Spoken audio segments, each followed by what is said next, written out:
Hey, we're the band Downhere, and you're watching The Zone, so don't go anywhere. We'll be right back.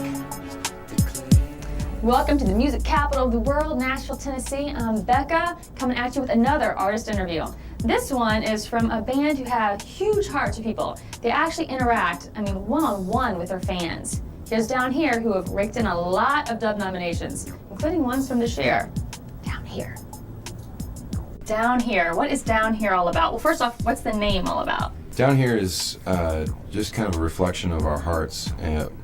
It's the idea that we're down here on Earth and that this world is temporary and that we want to kind of focus on the things that are eternal. And also when we were trying to think up a name, we wanted a name that would kind of represent our sound a little bit, but also hold us accountable to just being expendable and vulnerable.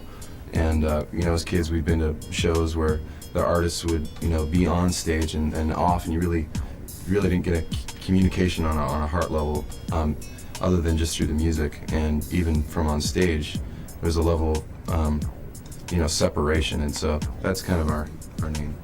You guys, I think you fit that really well because you guys, don't you connect with the churches you go to and work with them with whatever project they're dealing with? Yeah, we try to be kind of chameleons as far as and partners in ministries as much as possible.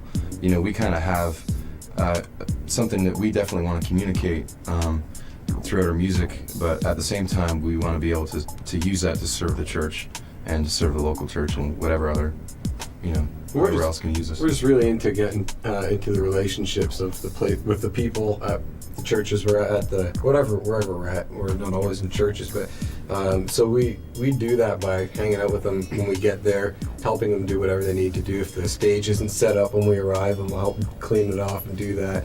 And then we'll often stay with families from the venue we're at. The host family. You got it. Yeah. Very cool. So we get to know people real well in the areas, and so we've got friends all over the country now because we've been doing that for a few years now. So it's been fun.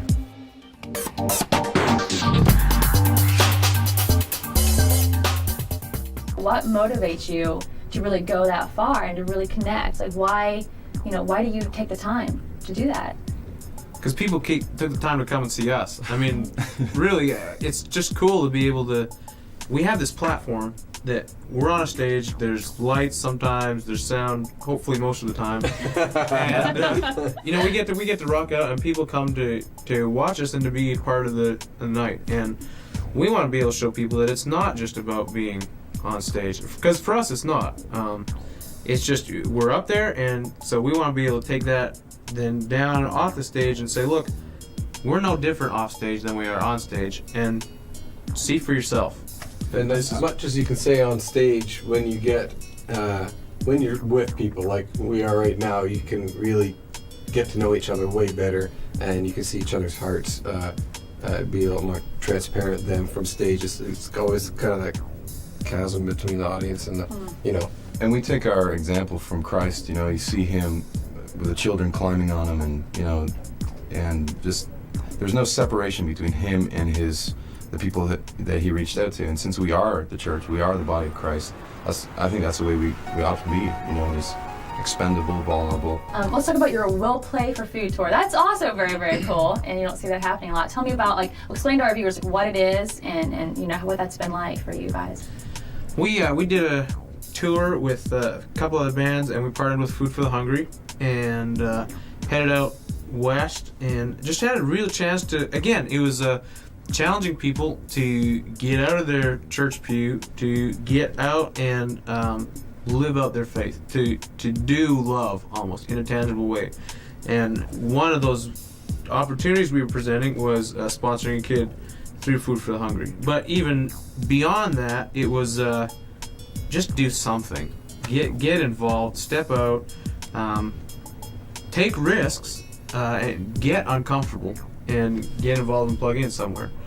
And so it was really cool. We went out with two bands that we'd never been out with before, hardly had ever met. And all three And, bands got put up with host families, so Yeah. that was interesting. It was a bit of a nightmare organizing it, I think, but we had a good time doing that. So that's so you can basically save money on like hotel rooms or whatever, and, Well, that's and also yeah. that money it kind of inspires people to kind of skip out on that and give some of their own luxuries up to give that money to people who could use it, right? Hopefully, yeah. That's very inspirational. That's very cool. And it was really a nice change for us, just being a rock band and going into a town and leaving, without really leaving anything tangible, besides your ministry. I mean, that's definitely valid, but just to have the opportunity to leave some the people with something they can get their hands on and physically do is a really nice change for us to know when we left the town. So. Somebody who's kind of skeptical about, I don't know, the service thing, this kind of getting out of my comfort zone thing. I'm not sure if I'm comfortable with, these are strangers, that's kind of odd for me. Why would you, in like 1 minute, what would you say to them to encourage them to give it a try? I think the Bible's a really powerful book, and obviously I believe it's that God reached down to humanity and gave it to us, and I think that Matthew 6:19 kind of sums it up for me anyway. Lay up for yourselves treasures in heaven, where moth and rust don't destroy, and I don't think that this world is our bedroom. I don't think it's our comfort zone. That's not the place. Although we hope so desperately for the kind of the Eden. That's not what this world was meant to be, and I think a lot of people try to make it that way, and that's why we get so we just ache for eternity, and this place is just not the place for it. What inspires you guys? Just as artists, really life inspires us, and I find that if I'm not using my gifts, I'm not using my talents, then I'm just kind of floating through life, then I'm not inspired. And that's another thing we like to tell people is just use your gifts wherever you are, and if you're not serving, it's really uninspiring. And if you are serving, I find that it's just an endless source of inspiration.